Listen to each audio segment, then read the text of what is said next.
Liverpool. Les amis, comment vous dire, notamment pour mon petit youtubeur Naban qui me suit et qui aime Liverpool, vous a maîtrisé au Vélodrome, et ça, est-ce que c'était normal ou prévisible? Oui. Oui, parce que, tu vois, un Liverpool qui va mal en Première Ligue, c'est pas la même chose qu'un Olympique de Marseille qui va bien en Ligue 1. Parce que la Ligue 1 est souvent débinée. C'est vrai, on dit souvent que la Ligue 1, c'est plus faible que la Première Ligue. En soi, c'est vrai, la Première Ligue, c'est quand même le meilleur championnat au monde, pour moi. Après, il y en a qui diront l'Espagne et tout ça, hein, c'est chacun son choix. Pour moi, la Première Ligue, c'est un club à haute intensité avec des affiches chaque week-end. Aujourd'hui, l'Olympique de Marseille, qui se dit être l'un des meilleurs clubs de France, peut-être même parfois le meilleur club de France, hein, mon œil, et ben aujourd'hui, l'Olympique de Marseille a fait faillite dans son propre stade. Déjà la première période, inexistant. Inexistant, à part essayer de construire en partant de Balerdi pour trouver une faille, en remontant le terrain, mais ça n'allait pas plus loin que la ligne médiane. Hein. Il n'y a même pas eu de pressing d'ailleurs de Liverpool, le pressing n'était même pas intense. C'était franchement Marseille qui jouait bas et qui avait beaucoup de mal à remonter. Parce que Liverpool était très bien en place. Liverpool vous a bloqué pendant tout le match. Hein, sauf à 2-0 vers la fin, mais vous prenez le 3-0 en contre. Donc à votre propre jeu, vous vous faites avoir. Mais en tout cas, Liverpool a été en place. Frimpong, il a fait comme il fait en Première Ligue, il a pris son couloir, il a mis le feu.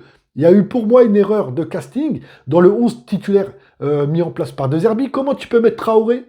Traoré qui a très peu joué, après à cause d'une longue blessure, tout ça. Il faut mettre un Pexao pour mettre un peu le feu. Hein, il aurait fallu le mettre titulaire. Gouiri n'a pas été bon non plus. Ah, là, c'est un Parisien, hein, ce qui débriefe ton match, tu vois. Franchement, pourri, pourri, pourri. Mais je l'ai regardé pour le plaisir, parce que déjà, j'aime le foot, et parce que, franchement, je ne m'attendais pas à autre chose qu'une victoire de Liverpool. Mais je m'attendais quand même à un Olympique de Marseille qui montre, toi, les crocs, les dents, qu'il a envie de quelque chose, tu vois, mais rien du tout. Balerdi, la première mi-temps qu'il fait, je ne sais même pas comment ça se fait qu'il est titulaire, ce gars. Il loupe toutes ses passes, alors que c'est quand même un défenseur qui est censé faire une relance et mettre son effectif dans le bon sens, tu vois. Si déjà ton capitaine, il est en faillite, comment tu veux réussir? Déjà, je sais même pas comment ça se fait qu'il est professionnel. Comment ça se fait que Marseille ne l'a pas vendu déjà depuis bien longtemps? Il est catastrophique, ce défenseur argentin, fébrile, nul. Ah, pour ouvrir sa bouche, là, c'est l'un des meilleurs. Mais il est nul, il est pourri. Enfin bref, il n'y a pas que ça. Liverpool était bien en place. Un but refusé d'Ekitike. C'est dommage parce que tu vois, ce but, s'il aurait été accepté, validé, bah, je l'aurais pris pour moi. Tu vois, c'est un ancien Parisien. Donc, je l'aurais pris pour moi. Tu vois, bon, il n'y a pas eu but. C'est regrettable. Mais bon, voilà. Pour l'Olympique de Marseille, je m'attendais vraiment à du rentre-dedans, tu vois. Mais la construction marseillaise, c'était trop fragile. La passe était très souvent foirée. Les contrôles étaient brouillons. Vous attendiez à quelque chose en voyant cette première mi-temps-là parce que c'est catastrophique. C'est vraiment nul. Nul pour pas être plus vulgaire, tu vois. C'est pourri. Voilà, c'est pourri. Ça vient du cœur, de tout. C'est nul. Nul, nul. Comment c'est possible de jouer comme ça dans ton stade? En plus, le pire, c'est que Liverpool n'a même pas mis un pressing intense, tu vois, ils n'étaient pas là constamment à harceler le porteur du ballon. Ils vous ont laissé développer votre jeu, bon, dans votre camp, mais loin, loin, loin, loin. Ils vous laissaient remonter tranquillement. Et dès que vous passiez dans le camp de Liverpool, là, ils allaient presser. Et là, on sentait Marseille qu'il n'y avait plus rien. Ils n'arrivaient plus à contrôler, ils n'arrivaient plus à voir loin. Ou alors, c'était des ballons qui étaient lancés au hasard en profondeur. Mais Gouiri, c'est pas Aubameyang. Et même Aubameyang aujourd'hui, c'est plus le même qu'il y a 10 ans. Hein. Il court plus très très vite. Ça reste un attaquant redoutable, mais il faut faire des attaques placées maintenant pour lui. Parce que lui, lancer des balles en profondeur, t'en fais 2-3, mais après, il va plus les chercher, le gars. C'est une erreur déjà de composition de De Zerbi. Pourquoi il met Kondogbia et Hojberg, tu vois? C'est un Parisien qui débriefe ton match, quand même. Faut le faire, quand même. Je sais pas s'il y en a beaucoup qui le font, tu vois. Les migrés parisiens, je suis pas sûr qu'ils fassent ça. Bon, enfin, bref. Hojberg et Kondogbia, tu peux pas mettre les deux. Porter le jeu offensivement, tu sors un des deux, tu mets un joueur offensif pour créer quelque chose, tu vois.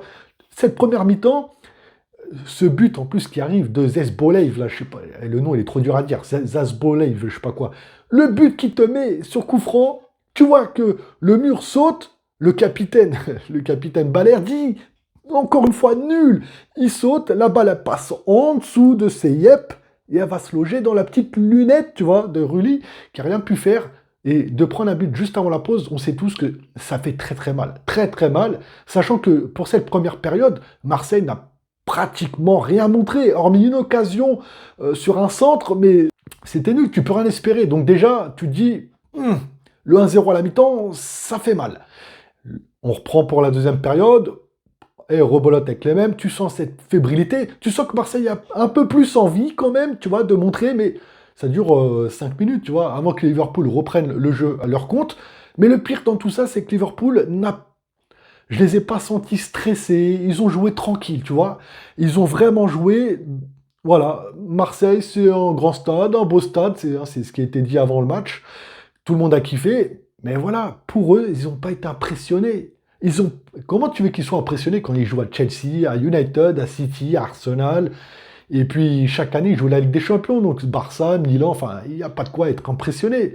Par contre les amis, il faudra arrêter de dire à jamais les premiers, tout ça. C'est fini tout ça, faut passer à autre chose les gars, parce qu'aujourd'hui, vous ne gagnez plus les matchs importants, des matchs importants comme là, et qui auraient permis à Marseille d'être plus serein avant de rencontrer Bruges. Voilà, là c'est fini, vous êtes loupé en plus au Vélodrome. Dire que je suis triste pour vous, non, je suis triste pour le football français. Parce que Marseille se loupe, Paris se loupe, mais bon, on a vu, vous l'avez vu le match, hein, on aurait dû le gagner, il y a eu un manque d'efficacité, mais nous on le sait qu'on va passer. Voilà, et puis Monaco qui se loupe. Donc en fait là, on fait un 0 pointé, c'est pour l'indice UEFA français que j'ai mal. Voilà, les Marseillais, si vous regardez la vidéo, vous êtes les champions et continuez comme ça, on va aller loin avec vous. En tout cas, moi avec vous, je me marre bien chaque week-end. Merci encore et à bientôt pour une prochaine vidéo.